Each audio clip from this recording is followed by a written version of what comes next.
মে বাংলাদেশের বিমান বাহিনী প্রশিক্ষণ যুদ্ধ বিমান এয়ার 130 চট্টগ্রাম পতঙ্গ এলাকায় বিধ্বংস হয়, মারা যান অসীম জওয়ান।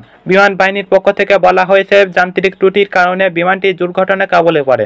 সম্প্রতি বিমান বাহিনী ঘাঁটি জহুরুল হক ঘাঁটি থেকে একটি প্রাপ্ত ভিডিওতে দেখা যায় যে অত্যন্ত নিম্ন উচ্চতার পরপর 3টে এয়ার রোল সম্পূর্ণ করার চেষ্টা করার সময়ে রানওয়েতে আছড়ে পড়ে। এরিয়ার রোল হচ্ছে একটি ক্লাসিক অ্যারোমেটিক্স মনোভার, যাতে বিমানটি 360 ডিগ্রি আকারে ঘূর্ণয়মান হয়।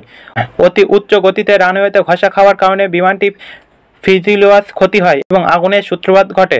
যখন বিমানটি রানওয়েতে বাউন্স করে পুনরায় এয়ারবোর্ন হয়, ঠিক তখনই কিছু অংশ বিমান থেকে ছিটকে পড়ে। ভিডিও ফুটেজ অনুযায়ী 2টি এয়ার রোল দেওয়ার সময় বিমানটি ভারসাম্য ঠিক থাকার পরেও 3য় এয়ার রোল দেওয়ার পরে বিমানটি নিচে আছড়ে পড়ে। 2 জনে পাইলট প্রাণপণ চেষ্টা করে বিমানটিকে রক্ষা করার জন্য, কিন্তু শেষ পর্যন্ত বিমানটিকে ধ্বংস হয়ে যায়।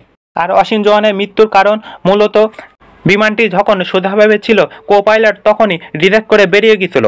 আর বিমানটি যখন কাত হয়ে অর্থাৎ ঘুরে গিয়েছিল, তখন অসীম জওয়ান পাইলট ডিরেক্ট করে, যার ফলে তার ডিরেকশনটা উল্টো হয়ে যায় এবং সে তখন অজ্ঞান হয়ে যায় মাথা কাছে, এবং সে নদীতে পড়তে পড়তে জ্ঞান হারানোর কারণে সে পানিতে পড়ে মারা যায়। যেহেতু কো পাইলট প্লেনটি সোজা থাকা অবস্থায় ডিরেক্ট করতে পারছিল, সেই জন্যে কো পাইলটটি বেঁচে যায়।